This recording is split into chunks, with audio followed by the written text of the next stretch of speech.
찬양 감사합니다. 우리 성도님들 뭐 화나셨어요? 찬양 듣는데 왜 안 웃고 그렇게 마음속으로 웃으셨죠? 네. 그런 줄 믿습니다.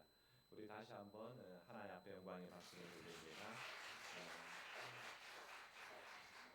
은혜로우신 하나님, 오늘도 주 앞에 나와 예배케 하시며 우리 마음 중심에 하나님 바라보게 하시니 감사합니다. 찬양들을 통해서 참으로 참된 예배자의 모습 마음속에 새기며 주를 높이오니 영광 받으시고 함께 찬양을 나눈 모두에게 기쁨이 충만한 시간으로 인도하여 주옵소서. 말씀을 나누고자 합니다. 성령님 함께 해주시고 기록될 때에 준비할 때 선포되어질 때에 같은 성령님 주관하여 주시옵소서. 주 예수님 이름으로 기도하옵나이다. 아멘. 때가 이제 처서를 지나고 나니까 아침 저녁 찬바람이 붑니다. 얼마나 정확한지 하여튼 그 절기 따라 우리 날씨가 정확하게 바뀌는 걸 보는데 여름 휴가들 잘 다녀오셨습니까? 표정은 보면 잘 못 다녀오신 것 같아요. 뭐 오늘 저한테 화나는 거 있으세요? 네, 잘 보내신 줄로 압니다. 어느 회사 광고 문구가 생각납니다. 참 유명한 문구죠. 열심히 일한 그대 떠나라 그래가지고 한동안 유행을 했었습니다만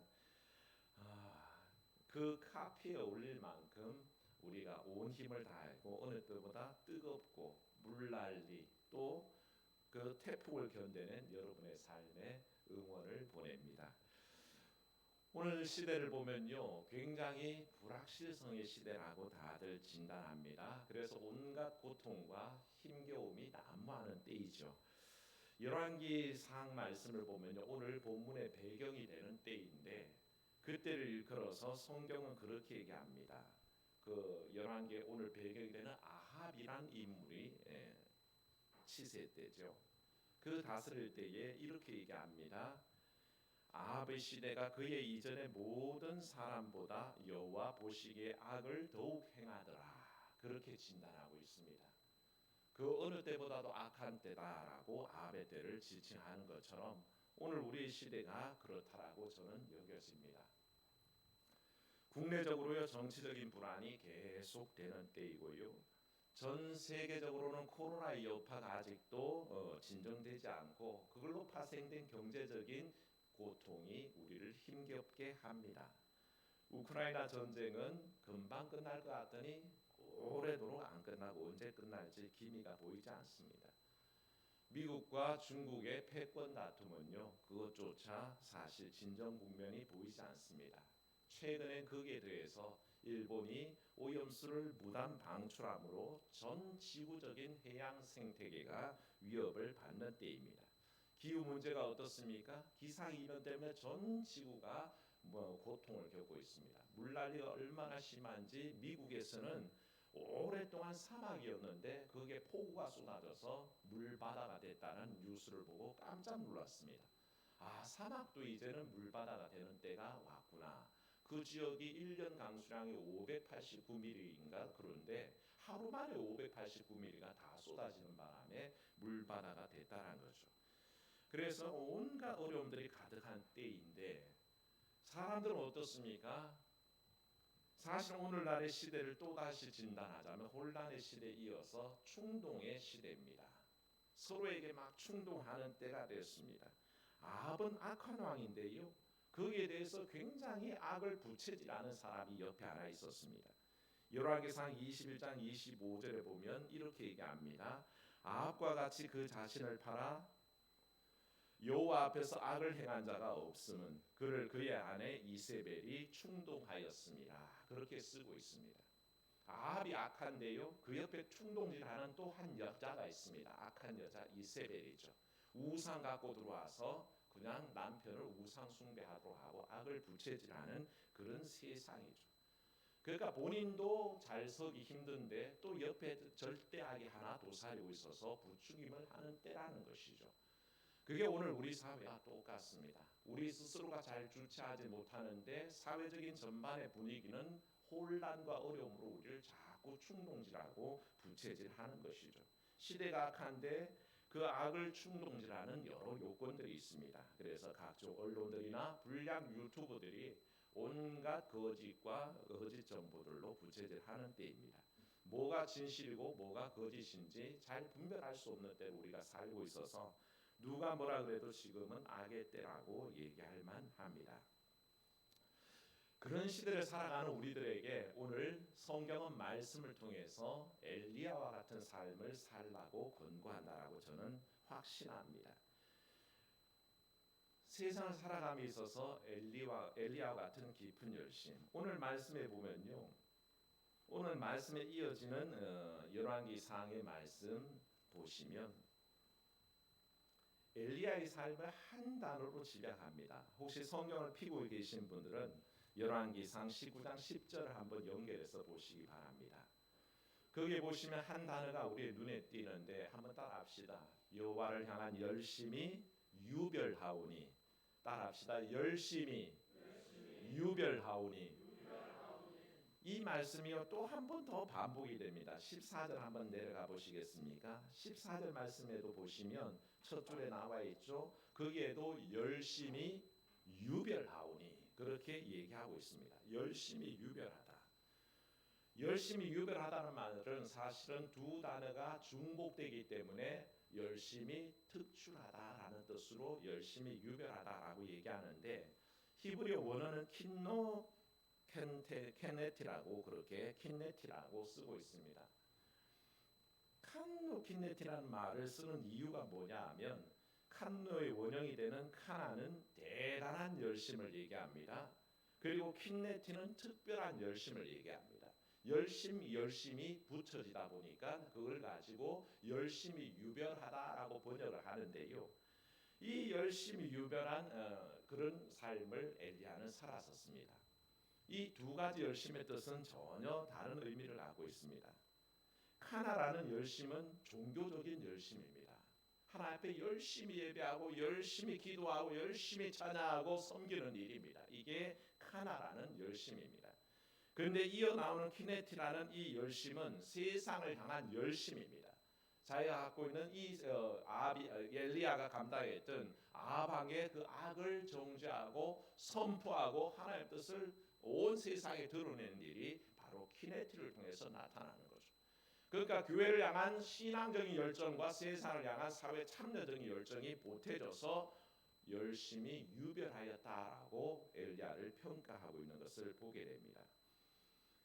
이 모습이 사실은 우리 그리스도인들에게 요구하신 하나님의 모습입니다. 신앙적 열심이 중요합니다. 믿으십니까? 예, 열심히 기도하고 열심히 찬양하고 예배함이 우리 삶의 원형입니다. 근데 그게 또한 전부는 아니라고 해도 됩니다. 우리의 삶에 또 한 가지 필요한 것이 세상 속에서의 열심입니다. 자기 일을 열심히 해야 됩니다. 학생들은요 공부 열심히 해야 됩니다. 직장 다니는 분들은 직장 생활 열심히 해야 되고요. 생업하는 분들은 온 열심을 다해서 자기 생업에 힘을 써야 되고요. 가정주부들은 가정을 돌보는 일에 열심을 내야 됩니다. 어느 하나 소홀히 할 수 없는 열심들이 우리 삶을 지탱하고 있다는 것이죠. 저는 현조 교우들의 삶을 굉장히 사랑합니다. 온갖 어려움이 가득하고 불확실성이 가득한 세상에서 열심히 사는 모습이 보입니다. 그래서 어떤 분들은 승진하기도 하고 어떤 분들은 새로운 일을 시작하기도 하고 어떤 분들은 새로운 일을 맡기도 합니다. 그와 같은 일들이 내 삶에 책임을 지고 있고 내가 사회 일원으로서 온 힘을 다하고 있기 때문에 그렇습니다. 우리 소망 울타리 아이들도요. 우리 아이들은 조금 얼마 안 되는데 가만히 보면 학교에서 회장도 맡고 있고 막 부회장도 맡고 있고 반장도 맡고 있고 열심을 다하는 아이들이 가득하다는 것이죠. 그러니까 이 땅에 살면서 자기 열심을 다하는 것 굉장히 중요하다는 것입니다. 가정 돌보고 자녀 양육하고 주신 생업에 최선을 다하고 열심히 사는 모습 중요하죠. 그 모습이 우리에게 나타나야 합니다. 그러나 그건 또한 전부는 아닙니다. 교회에서 주신 직분과 내 사명을 열심히 감당하는 모습도 우리에게는 아름다운 모습입니다. 예배 때를 지키고 기도의 때 함께 기도하고 또 주신 사명 다하기 위해서 몸부림치는 모습은 가히 아름답다 얘기할 만합니다. 따라하시죠. 나는 아름다운 사람입니다.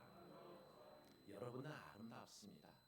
자기 일에 최선을 다하고 주신 직분 최선을 다해서 감당할 때 그때 참 아름답다는 것입니다. 마가복음 6장에서요 예수님께서 제자들에게 말씀하시기를 잠깐 쉬어라 와서 잠깐 쉬어라고 얘기하셨는데 그때 그 쉼의 이유가 뭔지를 오늘 본 말씀 읽을 때에 들으셨겠지만 오고 가는 사람이 많아서 음식 먹을 겨를도 없음이라 그렇게 성경은 얘기합니다. 얼마나 많은 사람들이 예수께 찾아왔다가 돌아가고 하는지 그 사람들 건사하는데 시간이 바빠서 제자들은 뭐 먹을 시간도 없어요. 먹을 시간도 없을 정도로 힘겨웠다는 겁니다. 숨 돌릴 틈이 없었습니다. 그런데 우리 교우들의 삶이 제가 가만히 보면 그렇습니다. 주일 보내고 나면 수요일 다가와요. 수요일 보내고 나면 어느새 금요일입니다. 금요일 보냈는데 또 그 다음날 천사의 집 간다고 음식하라 그러네요. 또 토요일 와가지고 열심히 봉사하고 천사의 집 갔다 왔더니 또 반찬은행 준비할 일이 남아 있습니다. 그거 다 마치고 가면 녹초가 될 법한데 그러면 여러분들도 신학을 하십시오. 하셔서 목사가 되면 저랑 비슷하게 그냥 교회에서만 있을 것 같은데 평신도의 삶을 살면서도 그렇게 목사와 똑같은 시간만큼 교회를 오시니 얼마나 아름다운 모습입니까? 그 사역만 있는 게 아닙니다. 주일날 교회 오면 마당직이다, 마당 모임이다, 힘써야 합니다. 보서 찬양단이다, 또 할렐루야 찬양대다, 자기 할 일들이 태산입니다. 그야말로 사역들이 눈코 틀 새 없이 지나갑니다. 우리 김재순 권사님 얼굴에 근심이 가득한 것은 이제 다음 주부터는 사랑 울타리가 전도하러 나가야 되거든요. 2달 잘 쉬셨죠? 쉬는 동안에 어떤 마음이셨습니까? 기대되고 설레고 열망이 가득하셨죠? 대답을 크게 하셔야 됩니다. 잘 하셔야 됩니다. 기대되고 설렜죠? 네, 저는 그런 줄로 믿습니다. 쉬는 동안에 우리는 그와 같은 영적인 충전을 통해서 기대하고 설레고 사모하는 것입니다. 이게 하나님 주신 칸노킨네티를 살아가는 우리들의 열심입니다. 내게 주신 세상 속에서의 삶에 최선을 다하고 내게 허락하신 종교적 열정 속에서 최선을 다하는 것, 그게 하나님께서 기뻐 받으시는 우리의 삶의 모습이라는 거죠. 그런데 문제는 여기 있습니다. 너무 최선을 다해서 세상 속에서도 살아내야 되고 교회에서도 온 힘을 다해야 되는데 이때 우리의 육신의 한계가 우리를 지치게 한다는 것입니다. 다시 말해서 번아웃 돼버리는 우리의 모습이 너무 힘들 때가 있습니다. 엘리야가 그랬잖아요. 유별난 사람이었습니다. 오늘 말씀이 그 열심이 유별났다 그랬습니다. 그러니까 열심을 더하다 보니까 열심이 유별났다라고 그렇게 번역을 하는데 이 열심이 그를 결국에는 힘들게 했고 지치게 했고 로뎀나무 아래 가서 죽기를 하나님 앞에 하나님 차라리 죽는 것이 좋겠습니다. 얘기합니다. 제가 말씀드렸죠. 로뎀나무는 이만만 해도 좋겠는데 이렇지 않습니다. 그냥 이렇게 가시덤불처럼 뭉친 형태입니다. 그래서 그 나무 아래 들어가려면 겨우 머리나 이렇게 오리처럼 쳐박고 잠깐 머리에만 그늘을 만들 수 있는 작은 관목에 불과하다는 것이죠. 오죽 힘들었으면 거기에서 녹초가 돼서 머리 쳐박고 주여 내가 차라리 죽는 게 낫겠습니다. 날 죽이십시오 라고 했겠습니까? 그게 엘리야의 심정이었습니다. 그러나 사랑하는 여러분, 그 엘리야의 심정 속에 하나님께서 찾아오셔서 위로하신 줄로 믿습니다. 여러분 삶 속에 오늘 주의 위로가 있기를 원합니다. 힘들고 어려운 삶의 현장에서 주님은 우리에게 말씀하시기를 세상에 온 힘을 내고 주의 일에 열심을 낸 그들에게 잠깐 와서 쉬어라 라고 부르고 계시는 거죠. 그야말로 열심히 일한 그대 떠나라 라고 주님은 말씀하는 겁니다. 그리고 사실은 죽기를 하라고 로뎀나무 머리에 머리 쳐박고 있는 엘리야를 어떻게 하셨습니까? 주님께서는 어루만져 주시고 물을 먹이시고 떡을 먹이셨습니다. 그렇게 힘을 복돋워 주시고 휴식하게 하셨죠. 주님도 역시 먹을 겨를도 없이 바쁜 제자들을 따로 불러서 잠깐 와서 쉬어라 라고 쉼을 권유하시는 거죠. 주께서 쉬라고 하실 때는요 그 단어는 아나파우시사스테입니다. 아나파우사스테라는 단어를 쓰는데 세 가지 말이 합성되어 있습니다. 아나는 위로라는 뜻을 가진 접속사고요. 또 하나는 아나파우는 멈추다라는 뜻을 갖고 있습니다. 그리고 사스데는 명령을 얘기하는 쉬어라 할 때 명령을 얘기하죠. 그래서 이 단어 속에 감져 있는 그 뜻을 그대로 직역해 보면 이런 뜻입니다. 멈추고 위를 봐라라고 그렇게 명령하시는 거죠. 한번 따라합시다. 멈추고 위를 보라. 쉼의 의미는요, 그냥 단순히 뭘 놓고 앉아 있는 게 아니라는 것입니다. 멈춰서 위를 한번 쳐다보라라고 얘기하는 것이 성경이 말하는 주님께서 잠시 쉬어라 할 때 그 단어의 의미입니다. 이 단어의 의미를 가만히 생각해 봅니다. 우리는 가만히 생각하고 언제 하늘 쳐다보며 별 한번 바라보는 여유가 있었습니까? 세상 어쩌다가 밤하늘의 별 한 번 보면 내가 왜 이 별을 한 번도 쳐다본 적이 없지? 라는 생각이 들 때가 있습니다. 어쩌다 시간을 내어서 산과 들에 가서 그 푸르름을 바라보고 있으면 내가 왜 여기서 여유를 만끽하지 못하고 그렇게 바쁘게 살았을까라는 생각이 우리에게 자책감으로 다가올 때가 있습니다. 그 이유가 바로 멈추고 위를 보는 경우가 없기 때문에 그렇습니다. 잠시 우리의 삶을 놓고 위를 보라 얘기하실 때에 주님께서는 위를 바라보는 중에 하나님을 바라보는 여유를 갖기를 원하는 것입니다. 사랑하는 여러분, 현대를 살아가는 사람들에게는 잠시 모든 것을 멈추고 위를 바라보며 창조주이신 하나님, 내 삶을 주관하시는 하나님을 바라보는 삶이 있어야 하는 줄로 믿습니다. 그게 쉼입니다. 우리에게 주어진 쉼이 바로 그런 의미입니다. 주님 명하시기를 수고하고 무거운 짐진 자들아 다 내게로 오라 내가 너희를 쉬게 하리라 하신 그 명령이 바로 이와 똑같은 일입니다. 휴식을 통해서 새 힘을 주시고 휴식을 통해서 새로운 기력을 되찾게 하는 것이죠. 사랑하는 여러분, 힘쓰고 애쓰셨습니까? 주께서 채우시는 기력이 충만하기를 축원합니다. 그게 바로 우리가 주일에 와서 예배하는 의미요, 이 주일을 성수하시면서 하나님의 영역을 받는 이유입니다. 그래서 우리는 새 힘을 얻는 거죠. 이와 같은 삶이 어쩌면 우리를 지치게 할지도 모르겠습니다만 엘리야는 쉼을 얻고 사명을 감당합니다. 하사엘을 세우고 예후를 세우고 후임자 엘리사를 세우는 일이 그에게 있었습니다. 제자들은 어떻습니까? 와서 잠깐 쉬라 그리고 쉰 다음에 주께서는 바로 제자들을 동원해서 오병이어의 기적의 현장으로 데리고 가십니다. 쉰 다음에 하나님은 더 거룩하고 더 큰 일을 준비하셔 우리에게 맡기는 거죠. 그 삶에 충성하다 보면요, 결국에는 하나님께서 참으로 용인하시고 인정하시는 영광의 삶이 있는 줄로 믿습니다. 엘리야 삶을 여러분들은 기억하십니다. 그의 마지막이 어떻습니까? 그는 성경에 나오는 죽음을 맛보지 않고 하늘로 올라간 몇 사람 중에 한 명입니다. 하나님께서 그를 얼마나 사랑하셨는지 하루는 불말과 불수레를 보내서 그를 회리바람 가운데 하늘로 들려 올라 보내셨습니다. 얼마나 영광된 일입니까? 영원한 안식처 하나님 나라 곁으로 하나님 곁으로 올라가서 영광을 얻었던 거죠. 하나님께서는 헌신하고 충성하는 사람, 열심히 특출난 사람, 유별난 사람들을 영광되게 하신다는 거죠.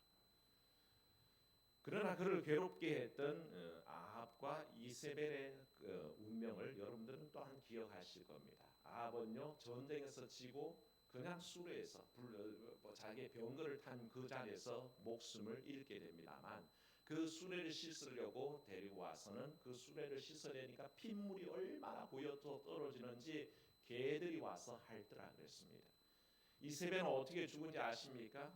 세워진 예후가 이스라엘 왕으로서 결국에는 등극할 때에 그 간악한 이세벨을 내시에게 명해서 성에서 떨어지게 해가지고 터져 죽습니다. 그 터져 죽은 시신을 들에다 뿌려서 개들이 와서 그 시신을 뜯어먹게 합니다. 그야말로 개 같은 운명을 맞이하는 거죠. 하나님 앞에 온전치 못한 사람은 그런 비참한 치유가 있는 것이요, 엘리야처럼 하나님 앞에 충성하며 특심히 열심히 유별났던 사람은 영광을 얻는 것입니다. 사랑하는 여러분, 우리의 삶에 주신 쉼이 가득하시기를 축원하고 이 시간에도 한 주신 휴식이, 그 안식이 여러분 삶 속에 있기를 바랍니다. 그를 통해서 여러분 잠깐 와서 쉬라는 주의 명령대로 이 주일날 쉬십시오. 마음 다해 쉬시고 오늘 마당 모임을 통해서 쉬시고 제가 계획을 들었더니 어디 공연도 보러 가시고 카페도 가시고 여러 가지 계획들을 갖고 계신데 이 일을 통해서 여러분의 영이 힐링하고 쉼을 얻는 시간들 되시기를 바랍니다. 그리고 힘내서 또 일합시다. 그런 우리 교우들 되시기를 주의 이름으로 축원합니다. 은혜로우신 하나님, 잠깐 와서 쉬라는 주의 음성을 듣습니다. 우리가 번아웃돼서 지치고 상할 때에 우리를 어루만지시고 물과 떡을 먹으시는 주님을 발견합니다. 그 쉼을 통해서 우리가 충전하게 하시고 그 쉼을 통해서 더욱더 힘을 내게 하여 주시옵소서. 우리 교우들의 삶을 생각합니다. 한 주간 참 바쁘게 일합니다. 그저 예사로 살아서 이 땅을 살 수가 없습니다. 세상 그만큼 악하고 힘든 때인데 우리가 온 힘을 다해서 살아야만이 근근히 유지하는 우리의 삶이 있습니다. 그런데 이 현실의 삶을 또한 떠나서 주 앞에 나와서 믿음의 열심을 낼 때에 그 고통이 말로 다 할 수 없는 것 같으나 오히려 그 속에서 주신 쉼과 주신 안식이 넘쳐나도록 도와주시옵소서. 그래야 하나님께서 우리를 더 강건케 하시고 충만케 하시고 새롭게 하는 역사가 우리 가운데 있도록 인도하여 주시옵소서. 참으로 처서를 지나서 이제 아침 저녁 선언할 때입니다. 이제 본격적인 가을을 향해서 나아갈 때 하나님 우리 가운데 늘 영적으로 살찌며 충만함이 가득하도록 인도하여 주시옵소서. 주 예수님 이름으로 기도하옵나이다. 아멘.